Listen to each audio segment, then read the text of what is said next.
Assalamualaikum warahmatullahi wabarakatuh. Hai anak-anak hebat, bertemu kembali dengan Bu Mami.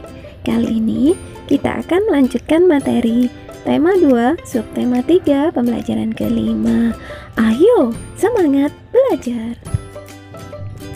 Bersatu Kita Teguh adalah semboyan bangsa Indonesia dalam mewujudkan persatuan dan kesatuan. Apakah kamu masih ingat arti dari semboyan tersebut? Bersatu kita teguh mengandung makna menyatunya berbagai unsur dan perbedaan yang ada menjadi suatu kesatuan yang utuh dan serasi, sehingga muncul suatu kekuatan. Apa makna semboyan tersebut jika dikaitkan dengan makna upaya mengembangkan kesejahteraan rakyat di awal masa kemerdekaan Indonesia? Ayo kita cari tahu anak-anak. Kita baca teks berikut. Upaya bangsa Indonesia meningkatkan kesejahteraan rakyat di awal masa kemerdekaan Indonesia. Pada awal berdirinya Republik Indonesia, keadaan ekonomi Indonesia sangat buruk. Hal ini disebabkan oleh berbagai hal, di antaranya harga barang-barang mahal akibat inflasi dan adanya blokade ekonomi oleh Belanda atau Nika.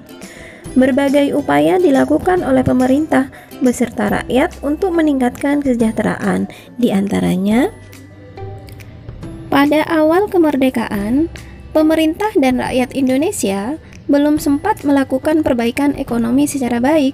Baru bulan Februari 1946, pemerintah mulai memprakarsai usaha untuk memecahkan masalah-masalah ekonomi yang mendesak.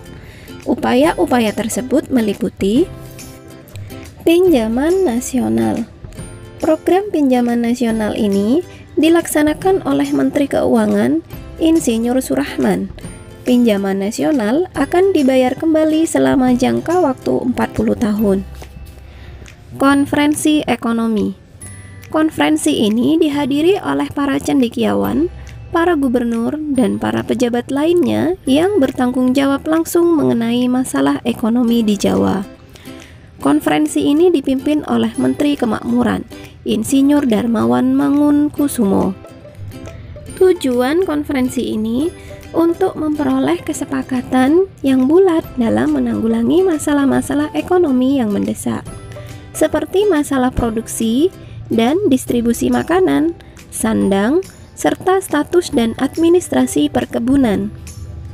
Pembentukan Badan Perancang Ekonomi. Pembentukan badan ini atas inisiatif Menteri Kemakmuran, Dr. A.K. Ghani. Badan ini merupakan badan tetap yang bertugas membuat rencana pembangunan ekonomi untuk jangka waktu 2-3 tahun. Rencana Kasimo atau Kasimo Plan. Program ini disusun oleh Menteri Urusan Bahan Makanan, I.J. Kasimo.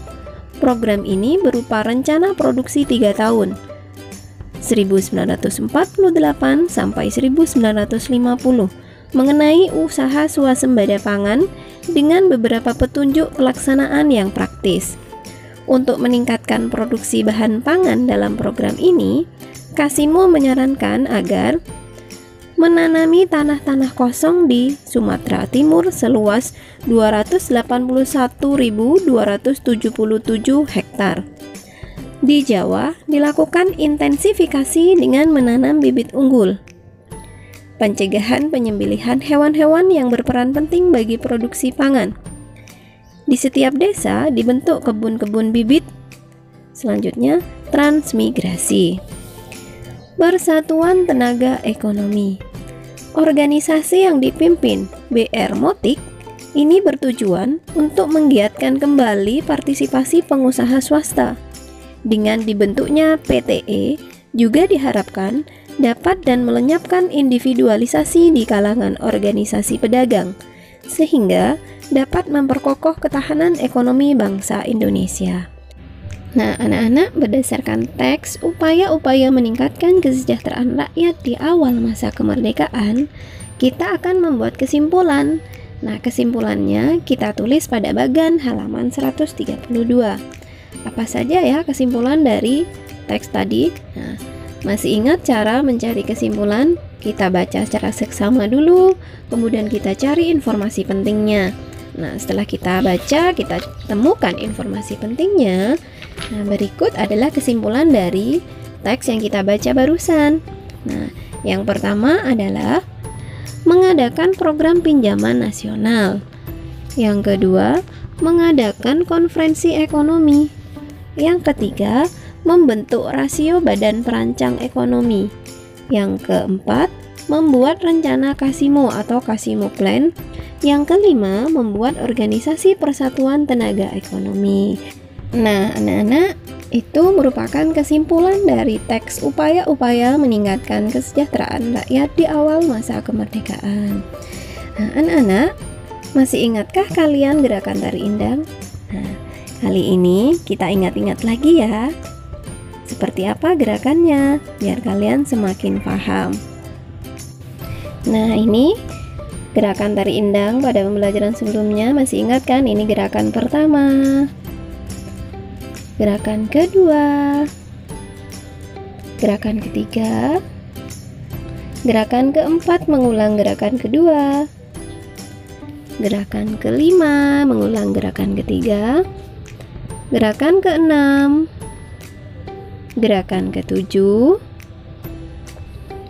gerakan ke-8 mengulang gerakan ke-6 ya, gerakan ke-9 mengulang gerakan ke-7, gerakan 10 dan gerakan ke-11. Nah, itu gerakan-gerakan tari indang yang kita pelajari pada pembelajaran sebelumnya, dan kalian juga sudah mempraktikkannya dengan menggunakan lagu Badindin.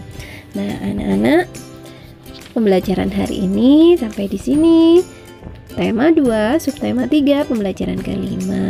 Terima kasih ya yang sudah mengikuti pembelajaran ini sampai selesai. Yang belum subscribe, jangan lupa like, subscribe, dan hidupkan notifikasi loncengnya agar kalian tidak ketinggalan pembelajaran selanjutnya. Sampai jumpa pada pembelajaran selanjutnya, anak-anak. Terima kasih. Wassalamualaikum warahmatullahi wabarakatuh.